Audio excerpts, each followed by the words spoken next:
Ragnarok Level. Esse é o termo que recentemente tem se tornado o tópico mais debatido na comunidade de Power Scaling de Shumatsu no Valkyrie. E hoje eu meio que vim trazer a minha versão do que eu acho sobre esse famigerado Ragnarok Level. Lembrando que era para eu estar postando o vídeo do capítulo 108 e 109, porém eu vou esperar sair a tradução do 109 para trazer vídeo tudo juntinho, mas enfim. E olha, muitos canais importantes para a comunidade de Shumatsu também fizeram um vídeo sobre esse assunto, né? Como é o caso do nosso querido Shakestein, nosso querido Libélula Radioativa e também a nossa querida Eternal Mangá, né? Eles falaram sobre esse assunto que, por sinal, o vídeo de cada um deles está muito bom, muito bem produzido, tá? Recomendo fortemente vocês irem também conhecer a versão deles, do que eles acham sobre o assunto, né? Do Shake, Libélula e Eternal. E se inscrevam no canal deles, né? Já que eles foram os principais a trazer esse assunto pro YouTube. Tudo bem que os meus inscritos, a maioria vem do canal deles, então... Enfim. E vale lembrar que esse vídeo não é no intuito de responder ou refutar os canais que já falaram sobre esse assunto, né? É apenas o que eu acho e o que eu observo sobre esse tema, né? O do Ragnarok Level, ok? Então vamos manter o respeito nos comentários, caso você discorde. Bom, então vamos lá, né? O que seria o Ragnarok Level, né? Esse termo ele não existe no mangá de forma direta, mas ele é um termo criado pelo fandom para poder categorizar um grupo de personagens que estão no ponto mais alto de força no universo de Shumatsu, né? E esse termo surgiu após o mangá de Gods Apocalypse, né, que é o spin-off de Shumatsu no Valkyrie, ter sido lançado, que é o torneio lá dos deuses contra os deuses para determinar quem vai ocupar a 13ª vaga na lista do Ragnarok, né, contra os humanos. E com novos personagens importantes surgindo no mangá, é normal que as pessoas, ao verem as suas lutas, né, já comecem a teorizar sobre se fulano X ganha de fulano Y. E isso é completamente normal, tá, gente? As comparações com o elenco principal do Ragnarok, né? E aqui é que o termo Ragnarok Level foi criado. Durante o capítulo 4 do mangá de Shumatsu no Valkyrie, existe uma frase do narrador na qual é dito que os 13 deuses daquela lista eram os mais poderosos no céu. E por exclusivamente apenas essa frase, tá? Guardem muito bem essa informação, pois ela é talvez o ponto central dessa análise, tá? E só para deixar claro, eu não tenho a RAW japonesa que tem essa citação, porém eu vou estar deixando a imagem aqui de qual página é e, enfim, é dito isso na RAW original que eu falei, ok? E com isso em mente, uma parte da fandom pegou essa informação e colocou como um fato canônico os deuses do Ragnarok sendo como mais poderosos do que os deuses do spin-off, Gods Apocalypse, né? Afinal, eles não estão inclusos naquela lista e muito menos na citação narrativa do capítulo 4.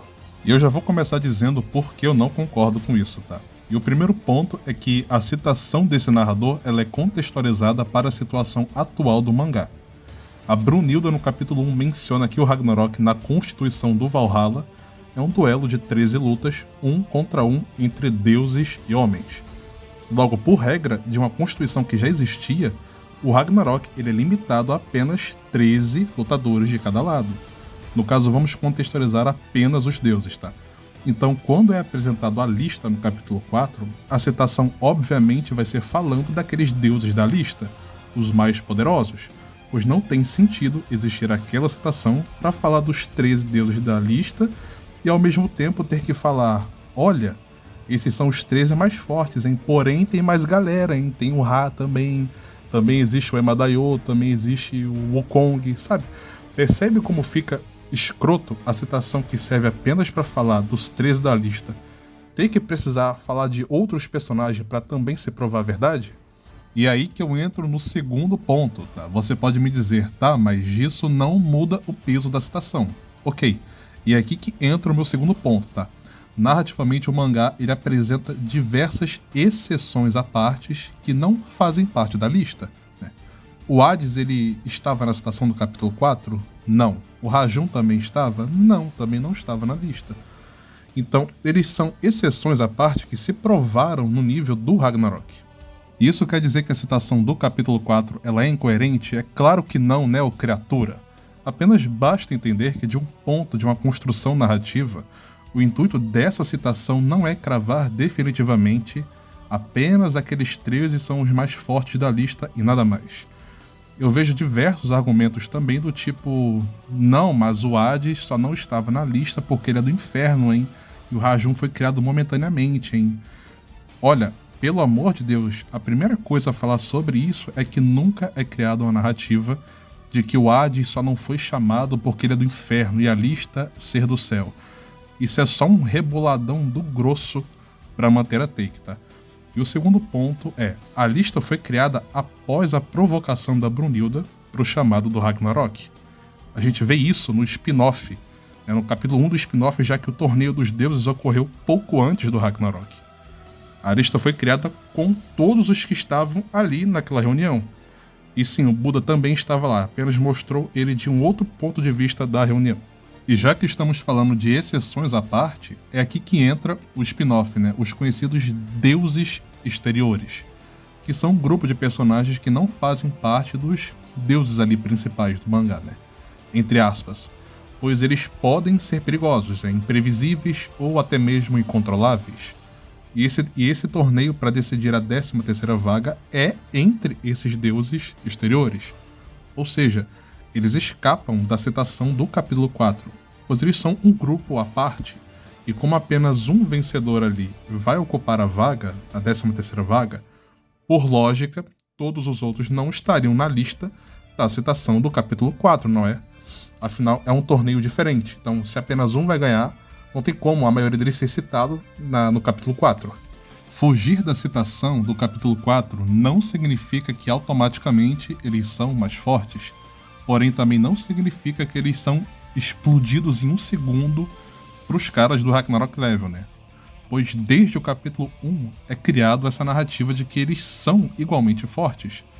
Quando Zeus anuncia a lista dos deuses, né, o Ahura Mazda pergunta se a exclusão do nome da maioria ali era por significar que supostamente eles seriam mais fracos, e o próprio Zeus contraria esse pensamento e diz que qualquer um poderia estar ali, pois humanos eram apenas brincadeira de criança, e que o torneio entre os deuses seria algo mais divertido, para decidir a 13ª vaga. Ou seja, o próprio Zeus acha que qualquer um deles é capaz de assumir a vaga do 13º lutador dos deuses no Ragnarok. E vale lembrar também que o próprio Zeus não estava naquela lista do Ragnarok inicialmente. Então presume-se que ele de alguma forma vai lutar no final do torneio do spin-off, né, e ganhar aquela vaga. Mas enfim, o próprio Zeus não estava na lista, e isso é suficiente para mostrar que aquela citação do capítulo 4 não é definitiva e exclusiva apenas para aqueles 13 lutadores. O Hauraket, ele é diversas vezes elogiado pelo próprio Zeus. Inclusive, ele deixa o Zeus diversas vezes animado para poder lutar com ele, né? Tanto que o próprio Zeus, ele torce para a vitória do Ra na primeira rodada contra o Kuchulain, né? E o Zeus também menciona que o Sun Wukong está no topo de força entre os mais fortes, né? Ou seja, o topo de força onde existem os personagens mais fortes, o Wukong faz parte, né? Assim como é mencionado também no final do round 3 que o Indra evoluiu a um ponto onde ele está tão forte tal como os deuses do Ragnarok. E na imagem é colocado Hades, Shiva e Thor, né, como exemplos. Não que o Indra tenha a mesma força desses três, tá, em específico, mas sim que ele está no nível dessa galera que é do Ragnarok. Afinal, não faz sentido nenhum deles colocar esses três deuses na imagem como ilustração narrativa para no fim não significar nada, sabe? Então, portanto, o spin-off ele não é criado narrativamente para ser inferior aos 13 da lista do Ragnarok. É como se existisse uma barreira que separa esses personagens. Eles são tão fortes como os do elenco principal. É claro que em uma análise de 1v1 eles podem sim ser mais fracos, né, baseado nos feitos. Ou um pouco mais fortes também, né, do que os outros. Assim como eu discordo do pensamento de não faz sentido, pois eles seriam mais fracos do que o Zero.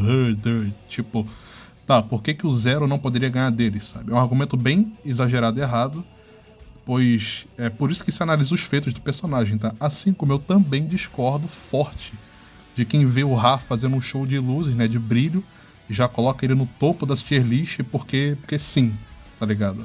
Os personagens eles são fortes, não são pouca bosta comparado ao Ragnarok, mas também não são essa onipotência de forma alguma. São personagens próximos em força. Mas afinal, aonde é que o Ragnarok Level se aplica, tá? O próprio mangá nos dá alguns exemplos e sim, gente, o Ragnarok Level ele de fato existe, mas não com esse termo dentro do mangá, mas ele é aplicado para outros personagens em específico, tá? E eu vou citar alguns exemplos. A gente vê a existência disso quando o Apollo derrota a Piton com apenas um golpe, o Poseidon derrotando o Adamanto com apenas um golpe fatal, o Beelzebub também é outro que mostra podendo randomizar o Adamanto, né? A gente também vê isso quando o Hades brincava com o Beelzebub antes dele ficar mais forte com a sua arma divina. O Thor também randomizava 66 Jotuns, enfim. Esses casos em específico, o Ragnarok Level ele de fato existe, né? Porém, ele não se enquadra com todos os personagens do spin-off, e eu digo todos eles da lista. Portanto, quando vocês forem fazer uma análise de power scaling entre os personagens do Ragnarok e do spin-off, usem os feitos dele, as citações dentro das lutas, pois assim fica mais coerente, fica mais correto a análise. Não fiquem usando o termo Ragnarok Level como um escape para menosprezar os outros personagens do spin-off. Bom, e no mais é isso, tá? Eu não sei se o vídeo ficou grande ou se ele ficou muito simples, porém eu quis falar do modo que fica mais fácil a compreensão da minha visão, né? Que não fique tão extenso. Mas eu acho que deu para falar tudo o que foi necessário. Mas enfim, eu agradeço para quem assistiu até aqui e um forte abraço para todo mundo.